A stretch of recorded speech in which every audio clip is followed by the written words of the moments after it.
राधे राधे। जय श्री कृष्णा। वैशाख मास महत्व कथा अध्याय 21 में आप सभी का स्वागत है। तब श्रुतदेव कहने लगे कि शंख मुनि और वैद दोनों बड़े विस्मित हुए। तब शंख मुनि ने पूछा, तुम कौन हो और तुम्हारी दशा ऐसी कैसी हो गई थी? हे स्वयं, किस कर्म से तुम्हारी ऐसी शुभ बुद्धि हुई और अकस्मात तुम्हारी मुक्ति कैसे हो गई?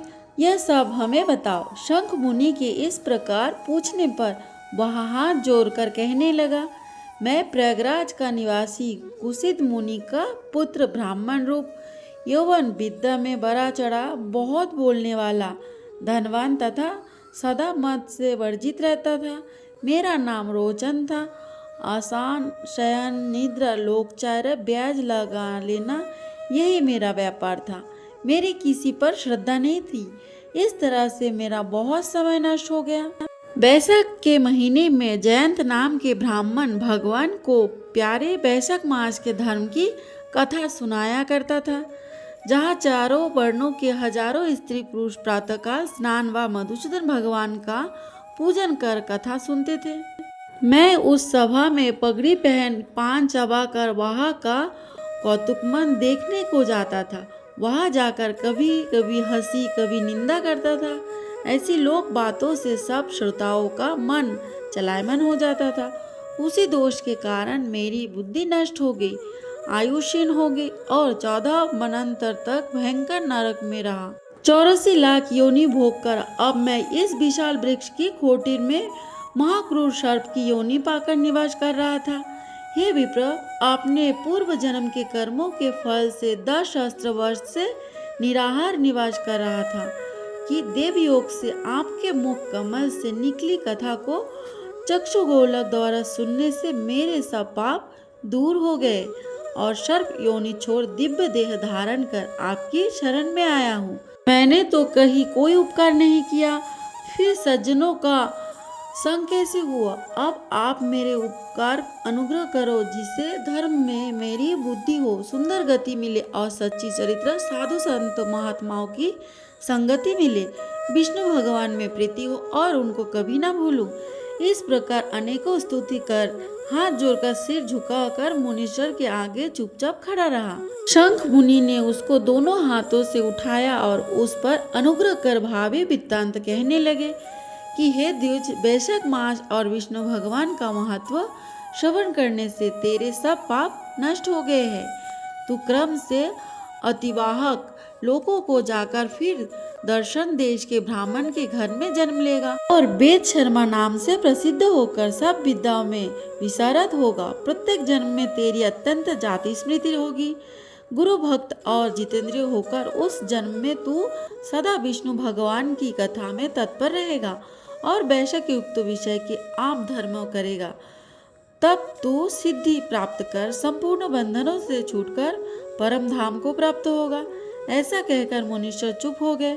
तब व्याध को देख वह पुरुष मुनीश्वर से कहने लगा, आपने मेरे ऊपर बड़ा अनुग्रह किया, जिससे मेरी दुष्टि योनि जाती रही और उत्तम गति मिली। ऐसा कहकर वह परिक्रमा दे आज्ञा लेकर स्वर्गलोक को गया।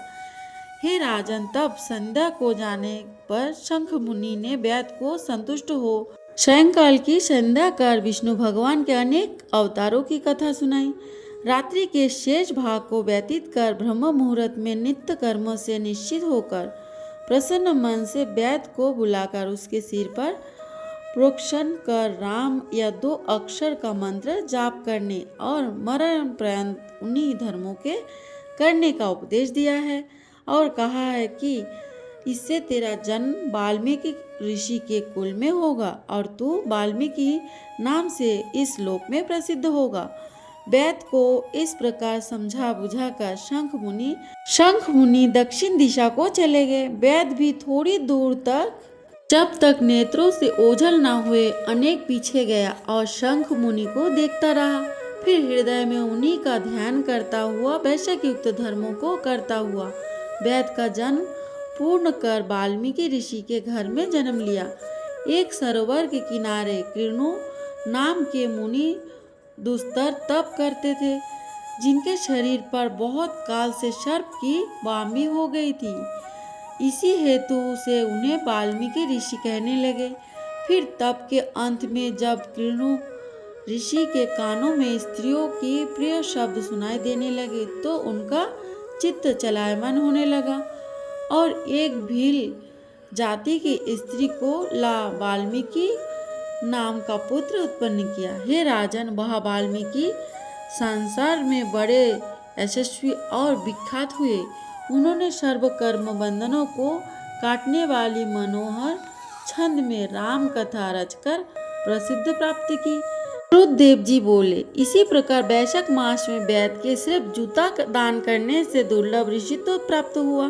तो कोई इस रोमांच उत्पादक, इस पाप नाशक आख्यान को सुनेगा तथा औरों को सुनाएगा, उसे मोक्ष प्राप्त होकर उसका जन्म संसार में फिर नहीं होगा।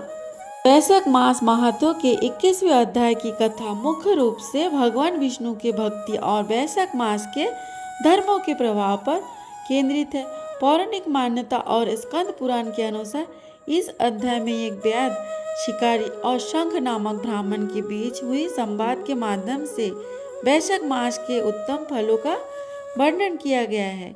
वैशाख मास महात्म्य 21 अध्याय में कथा। इस अध्याय के मुख्य अंश वैद का पश्चाताप कथा में वर्णन है कि एक वैद जो पहले पाप कर्मों से लिप्त था, भगवान की कृपा और सत्संग के प्रभाव से अपने पापों पर पश्चाताप करने लगता है और वैशाख मास में किए गए पुण्य कार्य के बारे में जानने की इच्छा प्रकट करता है।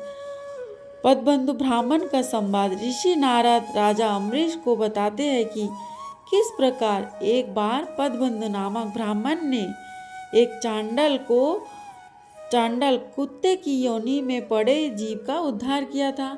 इस कथा में यह बताया गया है कि वैशाख मास की एकादशी या द्वादशी का पुण्य कितना शक्तिशाली होता है। पुण्य दान का महत्व। जब ब्राह्मण ने अपने जीवन भर के वैशाख महत्व के पुण्य का एक छोटा सा अंश उस जीव को अर्पित किया तो वह जीव तत्क्षण पशु योनि से मुक्त होकर दिव्य देह धारण कर स्वर्ग को चला गया।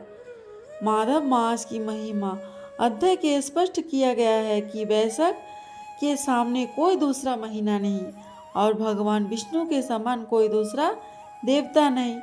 इस मास में किया गया थोड़ा सा भी जप, तप या दान अनंत गुना फल देने वाला होता है। भगवान विष्णु की शक्ति, जल दान की महिमा और वैशाख स्नान के नियमों का वर्णन है। यह कथा बताती है कि वैशाख के महीने में नियम पूर्वक सुबह स्नान करके और श्री हरि की पूजा करने से जाने अनजाने में हुए पाप नष्ट हो जाते और मनुष्यों को विष्णु लोक की प्राप्ति होती है। वैशाख मास में जल दान का महत्व। इस अध्याय में जल दान को सर्वश्रेष्ठ दान बताया गया है।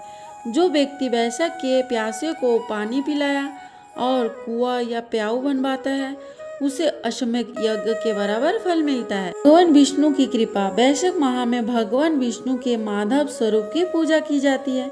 इस कथा के अनुसार जो भक्त नियम से सुबह जल्दी उठकर स्नान करते और तुलसी पत्र से माधव जी की पूजा करते हैं उन पर भगवान विष्णु की विशेष कृपा होती है। एक समय की बात है, एक गांव में एक गरीब ब्राह्मण और उसकी पत्नी रहते थे। उनके पास धन तो नहीं था लेकिन वे बहुत श्रद्धालु थे। हर साल वैशाख मास में आते ही ब्राह्मण की पत्नी नियम से स्नान, दान और भगवान विष्णु की पूजा करती थी।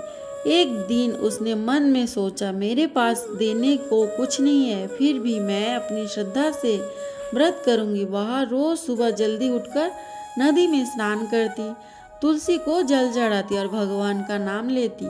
गांव में एक धनी महिला भी रहती थी जो दिखावे के लिए बड़े बड़े दान करती थी लेकिन मन में अहंकार भरा था। समय बीता। एक दिन भगवान ने दोनों की परीक्षा ली। गरीब स्त्री ने सच्चे मन से पूजा की जबकि धनी स्त्री ने केवल दिखावा किया। अंत में भगवान विष्णु गरीब स्त्री की भक्ति से प्रसन्न हुए और उसे सुख समृद्धि का आशीर्वाद दिया। वही धनी स्त्री को समझ आया कि बिना सच्चे भाव के पूजा अधूरी है। वैशाख मास में सच्चे मन से किया गया छोटा सा व्रत और दान भी बहुत फल देता है। मित्रता और नियम। वैशाख के पूरे महीने में ब्रह्मचर्य का पालन करना चाहिए। सात्विक भोजन और भूमि पर शयन करने का नियम बताया गया है। इस अध्याय में यह भी कहा गया है कि वैशाख स्नान करने वाले व्यक्ति दरिद्र होकर भी धनवान और सुखी जीवन जीता है। जो व्यक्ति इस कथा को सुनता है या सुनाता है उसके पितर प्रसन्न होते हैं और उन्हें उत्तम लोक की प्राप्ति होती है।